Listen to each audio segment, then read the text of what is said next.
చెప్తాను జై శ్రీరామ్ అని నేను చెప్తాను. శ్రీరాముడు ఎవడు? మర్యాద పురుషోత్తముడు. ప్రళయం దాకా తల్లిదండ్రులను ఏ విధంగా గౌరవించాలా, భార్యతో ఏ విధంగా ఇది చెయ్యాలా. అదేవిధంగా రామరాజ్యం అంటే రామరాజ్యంలో కుక్క కూడా ఆకలితో ఉండదు. రామరాజ్యంలో ఇళ్లకు తలుపులు వేయరు, మహిళలకు పూర్తి రక్షణ, తప్పు చేసేవాడే ఉన్నాడు, దాన్ని రామరాజ్యం అంటారు.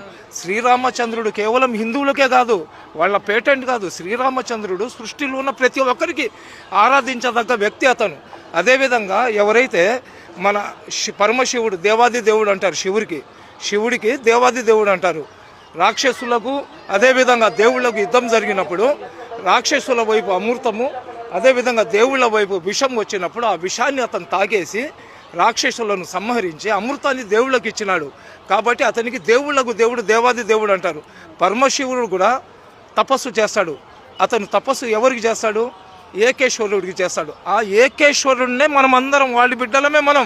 మేము అల్లా అంటున్నాం, వాళ్ళు దేవుడు అంటున్నారు. శివుడికి భోలాశంకరుడు అంటారు, నీలకంఠేశ్వరుడు అంటారు. అదేవిధంగా మనకు ఆది దేవుడు ఎవరు? హిందువుల ఆది దేవుడు ఎవరు? గణపతి పేరు ఎత్తకుండా పూజ చేస్తే ఆ పూజ పూర్తి కాదు. అదేవిధంగా ఒక్కొక్కళ్ళు ఒక్కొక్క ఆచారాల్లో ఉంటారు. కానీ అందరు కూడా కోరుకునేది ఏంది? అందరూ బాగుండాలని. ఈరోజు హిందూ సమాజంలో గాలి దేవుడు, సూర్యదేవుడు, భూదేవి రకరకాలుగా చెప్తారు కదా. నిజంగా ఆ దేవుళ్లకు మాకు హిందువులే ఉండాలా, వేరే కులస్తులు ఉండకూడదు అనుకుంటే 10 నిమిషాలు సూర్యుడు ముస్లింల మీద టెంపరేచర్ పెంచేశాడు అనుకోండి, మేమందరం చచ్చిపోతాం. లేదా గాలి దేవుడు 10 నిమిషాలు ముస్లింలకు నేను గాలి ఇవ్వాలంటే మేమందరం చచ్చిపోతాం.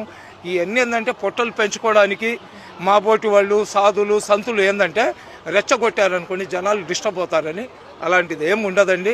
ఈ భూతల్లి నన్ను మోస్తుంది, వాళ్ళని మోస్తుంది. చచ్చిపోయిన తర్వాత ఈ మట్టిలో మమ్మల్ని అందరినీ కూడా కలుపుకుంటుంది.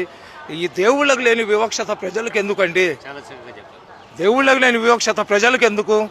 చెప్పేవాళ్ళు చెప్తుంటారు, వచ్చేవాళ్ళు వస్తుంటారు. సరేనా? అందరూ బాగుండాలా, అందులో మేము ఉండాలా, నా రాష్ట్రం సస్యశ్యామలంగా ఉండాలా, నా దేశం ప్రపంచంలో ఉన్నతమైన స్థానంలో ఉండాలా. అది ఒక్కటి ప్రతి ఈడుడు కానీ కోరుకుంటే భారతదేశంలో ఆకలి ఉండదు, భారతదేశంలో నిరుద్యోగులు ఉండరు, భారతదేశంలో కష్టాలు ఉండవు, భారతదేశంలో స్త్రీల గౌరవం ఉంటుంది. ఈరోజు